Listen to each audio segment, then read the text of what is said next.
What's going on, everyone? There has been a lot of news going around in the sports world recently, and I am here to talk about it. That being said, I'm Adam Avin, and this is episode 25 of Make Your Point.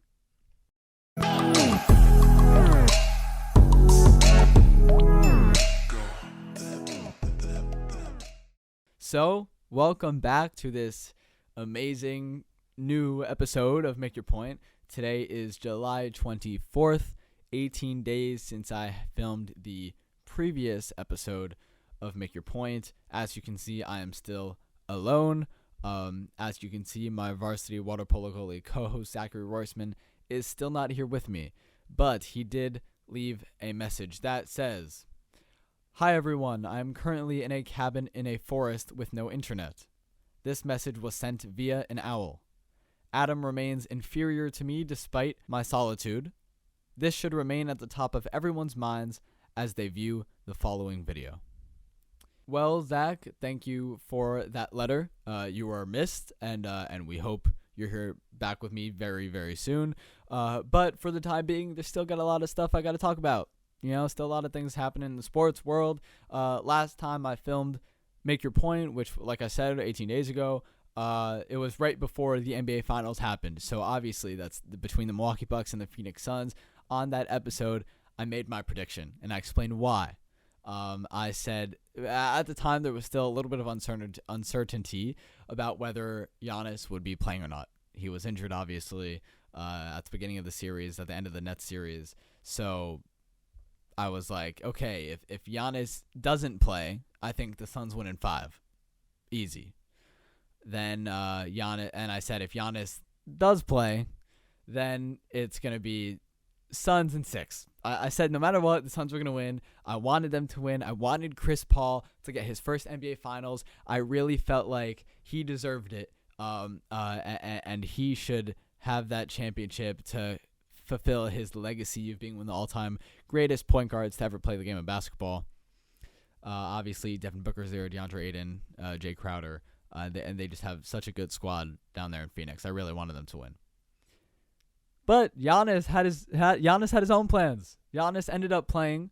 The Suns were up 2-0 in the finals, like the Mavs were against the Heat in 2006, and the Bucks ran the table. They next 4 games had them in the bag. They were just playing out of their minds. Giannis was unbelievable in game 6. He was just playing out of his mind.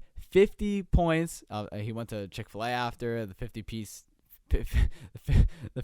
nuggets, but Giannis was unbelievable in that game. So all the props in the world to the Bucks and the Suns it was a great NBA Finals to watch. A lot of twists and turns and things you didn't see coming.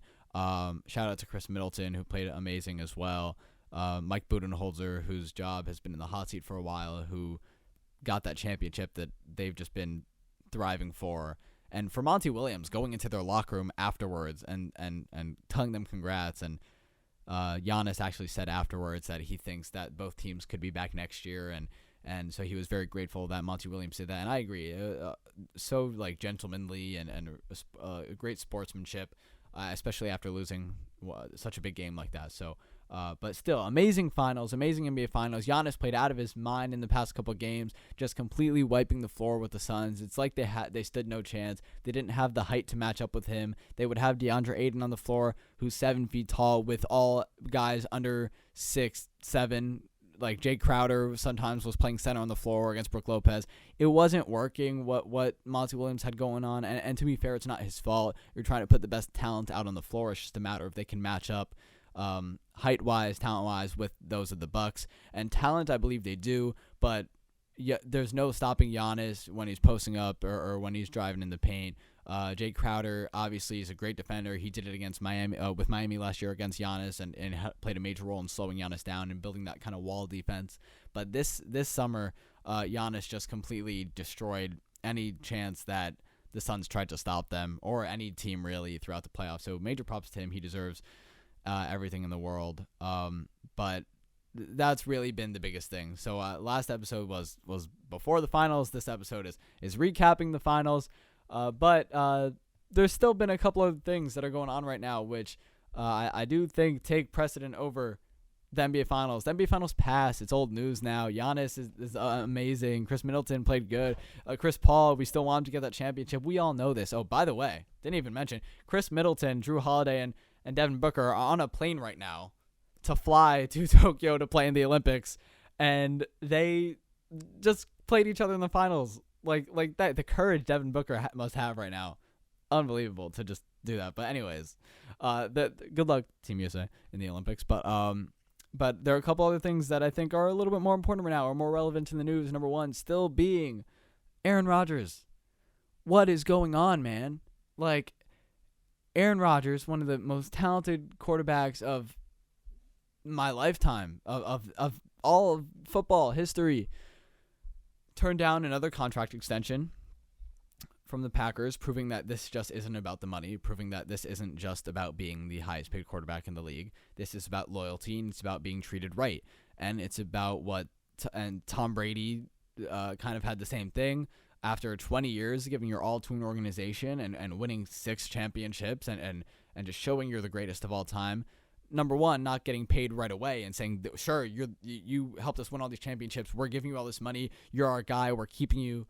The Patriots didn't do that with Brady. They were like, we only give you this much. We don't want to extend. We don't want to do this because you're old. You're 42. You can't do it.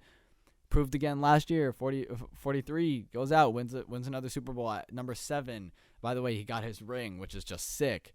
But same things happened to Aaron Rodgers. The Packers just have screwed up on so many levels, and they've built their grave and their line in it. They can't get out right now. Aaron Rodgers has all the leverage, and major props to him because not only is he just chilling right now and he's enjoying life, he's not showing up to training camp. He's a part owner of the Milwaukee Bucks, so he won a championship this year. He is just living his life and hanging out. And obviously, there's a lot of rumors on whether he's going to retire, if he's going to get traded, if he's going to leave, everything like that. But I'm very excited to see where he goes and what he's going to do. But last night, some pretty other news broke. Like I said, today's July 24th, so a couple days ago, yesterday, Ian Rappaport, a couple other reporters tweeted out that contract extension talks with Davante Adams and the Packers have completely come to a halt. So Davante Adams, now Aaron Rodgers' number one guy, isn't looking for that contract extension right now with the Packers. Not sure if he wants to stay there. My biggest thought is that because the Packers aren't treating Aaron right, they're not. He's standing by his quarterback, which I think is a great thing. Extremely loyal. I love that. But it's like it's really it's scary for them. Like obviously they still have some weapons. They got Bob Tonyan there. You still got Aaron Jones there. You have all your players and things. You're really missing those 2 stars, your guys, the guys that have been leading you to NFC championships, who have been making this team really work. And now his contract extension stopped. He's going to become a free agent after this year. Aaron Rodgers, we still don't know what's going on with him, if he's going to end up playing for the Packers or if he's going to get traded or go somewhere else. But last night, which I think is hilarious, Aaron Rodgers and Davante Adams on their Instagram stories both tweeted out this picture of Michael Jordan and Scottie Pippen fist pumping, saying, like, you're my guy. It's me and you, Batman, Robin. Like we do this together. We don't win without each other. If we weren't on this team together, our team wouldn't be winning. So they both tweeted that out, made a little bit of a subtle hint, and the world took notice. Let me tell you, and I can assure you that Mark Murphy, Brian Gutekunst, everyone is freaking out over up there in Green Bay. Because they want to keep their team together. Anyways, speaking of teams being kept together, the NFL has caused a little bit of drama themselves, not just from the Packers, but the NFL has said that if a COVID outbreak happens among a team started by unvaccinated players, that team can receive financial losses. They can also be forced to forfeit games, which would put losses on their record and affect their playoff seeding, potentially. And a lot of players are not liking this. They're saying, look, just because I don't want to get the vaccine doesn't mean my team should have been penalized.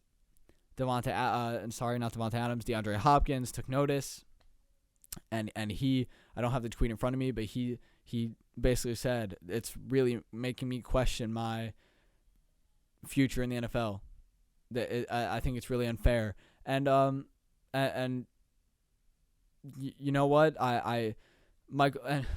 it's really difficult because of course he should have his, and it's, by the way, the tweet has been deleted since, but DeAndre Hopkins should be able to put himself out there without any repercussions like that. But the backlash he got was more than expected. People like Michael Irvin were out there saying, I'm ashamed of the Cowboys for not reaching the vaccination threshold. Each team was required to meet a certain percentage, or tried to meet a certain percentage, and a lot of players or coaches didn't want to get the vaccine. So he basically said, like, if you're not getting the vaccine, that doesn't mean you want to win. It means you're not trying to fight for a championship, because you should want to be able to play football. A few coaches, one on the Vikings, one on the Patriots, both have been dismissed from their jobs because they did not want to get the vaccine, because the NFL also said that there are like different tier levels of, there's like tier 1 coaches and staff and whatever who like need to have the vaccine to be on the sidelines like that. And then the players aren't required, but now the NFL is basically saying, hey, if you don't get the vaccine, your team's going to lose and you're going to get fined like $15,000. So they're basically making it mandatory without actually making it mandatory, which is a whole nother thing in itself, by the way. But I just hope, I'm extremely excited for this season, and I want the season to be competitive. Obviously, last offseason, this offseason, I mean, leading up to this season, there's been a lot of moves, a lot of rookies that I'm excited to see, a lot of star players switch teams or moved around, and obviously there's been a lot of drama. But this is going to be a very competitive season with a lot of competitive divisions who are going to make runs for the championships. Teams that maybe had a lot of injury issues last year, i.e. 49ers, or teams that might have gone a little too early in the playoffs, who might want to make a little bit of a bigger push in the playoffs, like the Ravens. So there are teams that are coming back, or teams that are starting new, like the Jaguars. It's just so exciting right now, and I just hope that there's not too many outbreaks or things, or more players will get the vaccine, so that we can see the season that I know they want to play, and that we all as fans and lovers of the game of football want to see. So yes. Let's do this. Let's get this season going. We're a month away, a couple weeks away from preseason games, and it's very exciting.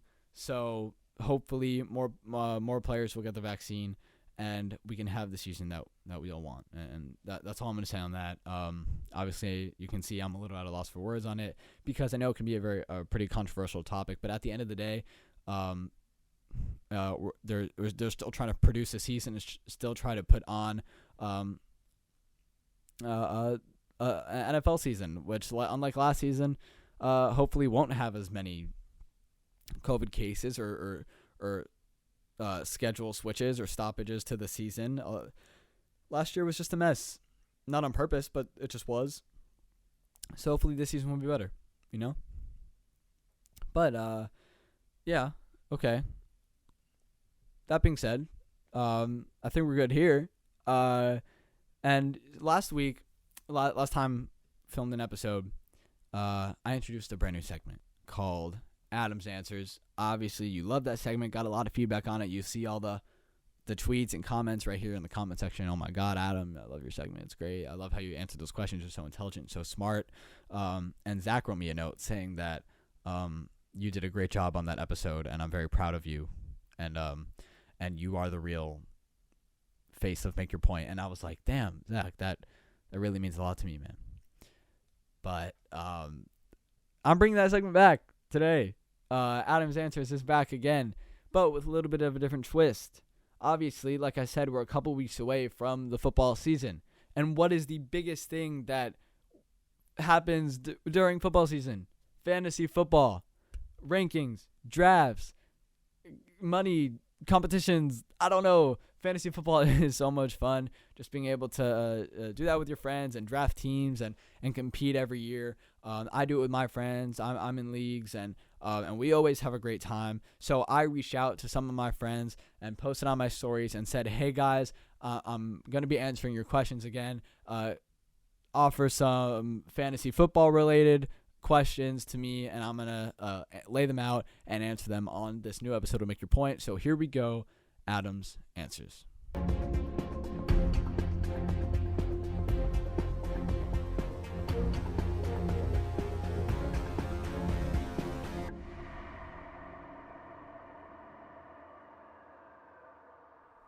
All right, so like you heard, I'm going to be answering some fantasy football related questions. Like I said, some players this offseason have moved teams.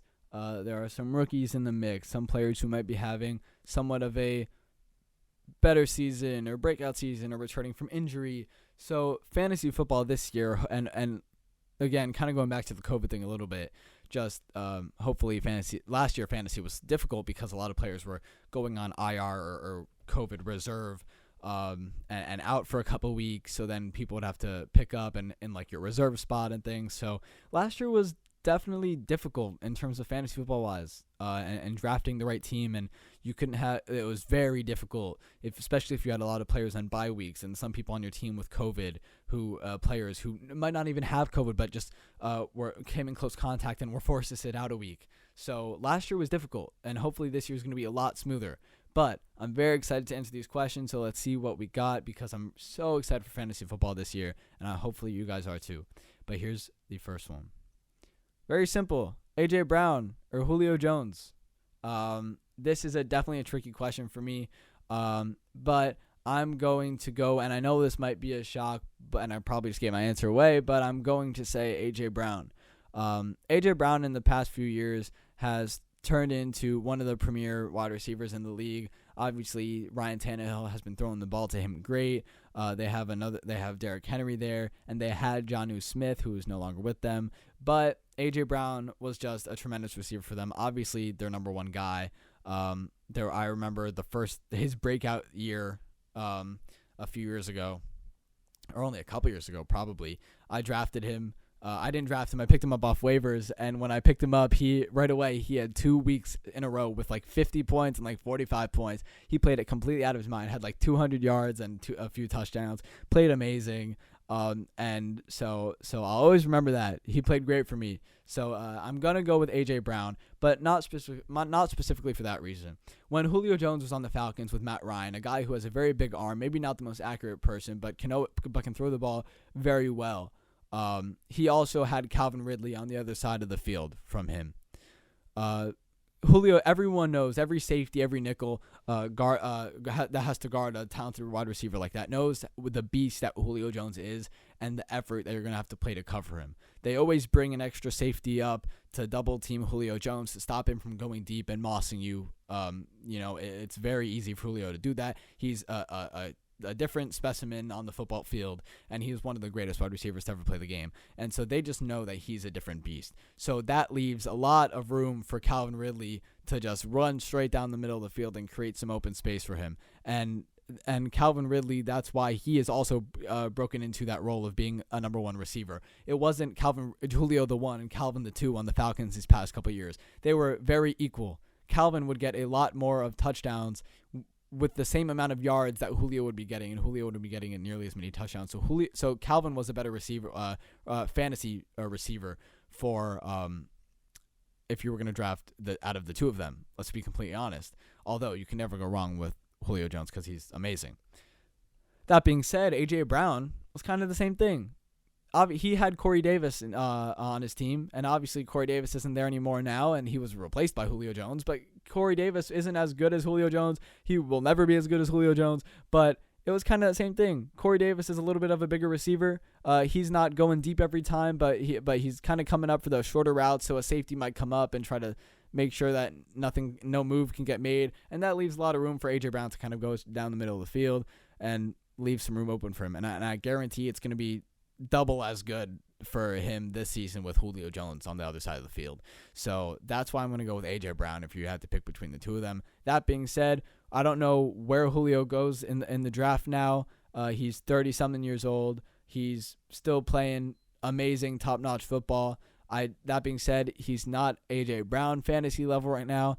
So let's say if A.J. Brown goes second, third round, maybe Julio's third or fourth, just behind him, I think, personally. But let's move on to the next question because when I get some, I got a bunch in here that I want to answer. Is Saquon Barkley still a first-round pick? I love this question because Saquon's obviously been dealing with injury the past few years, like bad. I drafted him a couple years ago. I got the first pick in the draft. I drafted him in my league with all my friends, and Saquon got injured. He had a couple good games, 20 points, got injured, and that hurt my season really bad. And since then, he came back last season. I don't know if he had a good game or not, or I don't remember. Maybe he had one game where he scored like 5 points, and then went out with an injury towards ACL in like the first game, right, against the Steelers, I think, and went out for the rest of the season and hasn't played since. If you follow him on Instagram, which I do, and you see his pictures and you see him post on social media, you can see that he looks healthy. His quads, say quad, like he looks healthy and he looks like he's going to be ready to be back. I think of Saquon as like a Keenan Allen type player who every year, no matter what injury he might get, you're always going to draft him in the first or second round. You're probably not drafting Keenan Allen in the first round, but you know what I mean. He's always up there in the draft as a top 5, 10 receiver. You're always drafting Keenan Allen in the second, third, fourth round. He's always going to be high in the draft, and I kind of picture Saquon the same way. He's just extremely talented. Like I said, like Julio, just a different kind of player, different kind of running back. So I don't know if he goes in the top 3, top 5 like he used to. When we knew like his first season, when he was like, oh my God, this guy's going to be great. He's going to be really healthy. But if he falls and you can pick him up, like, I don't know, second round, third round, why not? I mean, Saquon is obviously going to be great, and hopefully this season he comes back healthy because I want to see a healthy Saquon Barkley. A healthy Saquon Barkley is like magic before your eyes. He's unbelievable as a player. But is he a first-round pick? I don't know. I would say you have to see how your draft board is looking, and if you think he is truly the best player there, and if you have faith in him that he's going to be healthy, go for it 1,000%. But I genuinely can't say that he is because of everything that he's gone through. But he's definitely still up there in my book. When is the right time to draft a quarterback? That's a good question, but honestly, I don't think there's a bad time to take a quarterback. You have Patrick Mahomes, who's the fantasy quarterback. You got Kyler Murray, Josh Allen, Lamar Jackson when he's healthy, Dak Prescott when he's healthy. Guys that can just create plays for their team. We got a lot of good, and Herbert's up there probably now. You got a lot of good fantasy quarterbacks when they play their best game that can go really high in the draft. I personally don't have a problem with taking a Patrick Mahomes. Let's say you have the 8th, 9th, 10th pick in the first round. All the best running backs went. Maybe a couple receivers like a Tyreek Hill or someone or Devontae Adams. They go off the board and you're like, damn, I really need just a great player, someone who's never going to fail me when it comes to, it helps me each week and can keep me in the game. And that guy is Patrick Mahomes, right? Like if Patrick Mahomes first, second, third round, take him if he's on the board. He's unbelievable. I don't think there is a wrong time to really draft a quarterback. Who should be the first player off the draft board? Okay, so right off the bat, first pick in the draft. Obviously, in recent years, it's been Saquon, CMC, Alvin Kamara, Dalvin Cook, Ezekiel Elliott, basically all the running backs, right? That being said, last year I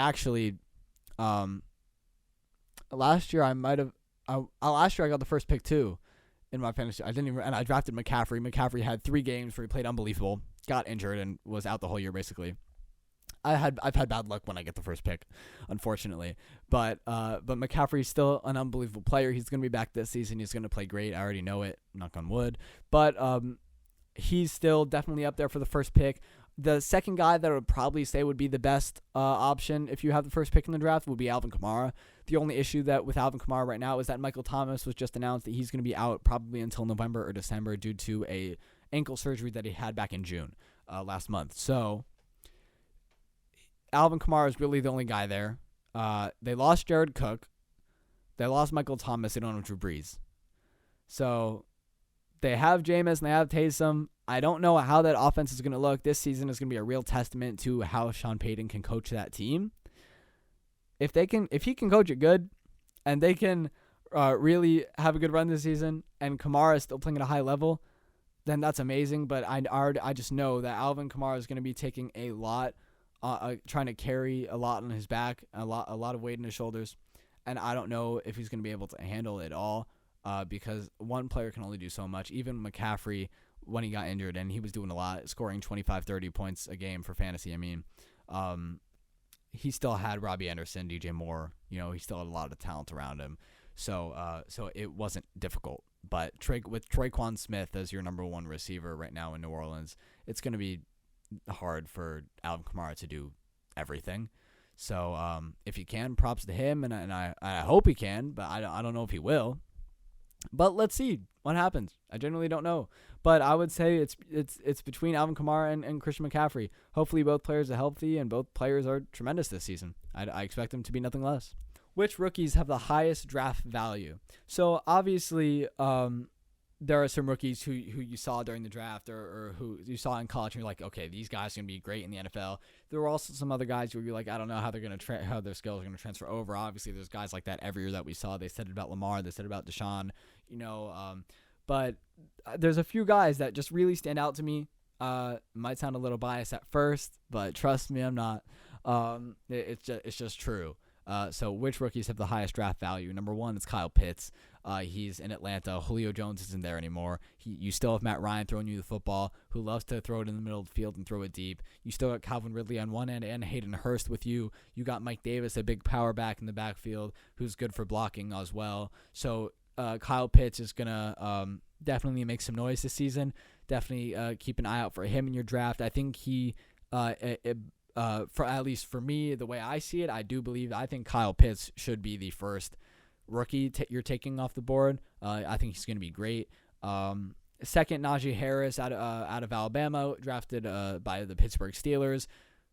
Obviously, there's no real running back competition there right now. James Conner left; he went to Arizona, I believe. So Najee Harris, who there was another running back, Jalen Samuels, maybe his name is, I don't remember. Benny Snell's still there. He was good a little bit, but Najee Harris is the real guy. He's going to be the starting running back for the Pittsburgh Steelers, and he's going to play great. There could be a real argument for him or Pitts being the first rookie off the board, but I would take Najee Harris in this draft. Obviously, the Steelers won 11-0 last year. People were calling them the worst undefeated team ever. They ended up losing like all the rest of their games that season, and it proved because we realized they weren't really good. They had an incredibly easy schedule. But Najee Harris, with everything that they've gone through with Big Ben still returning how he is, and I don't know.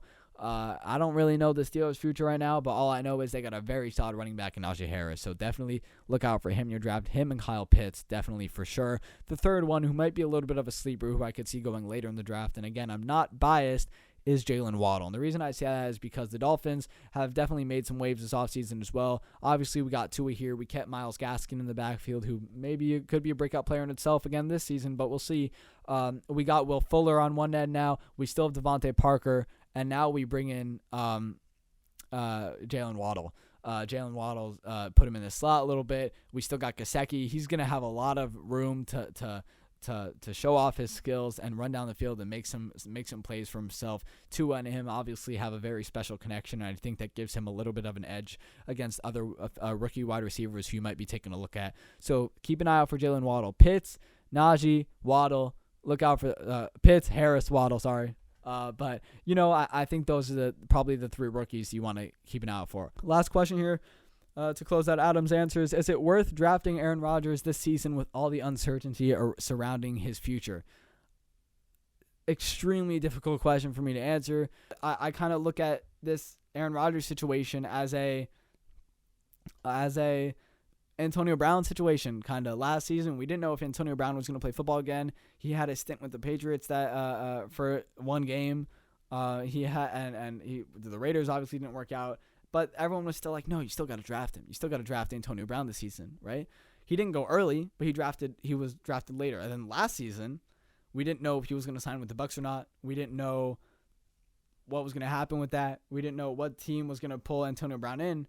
But in my league, and I know a few others, people were drafting Antonio Brown in the last few rounds or in the middle of the draft. They just needed another receiver, hoping that he would play football sometime again.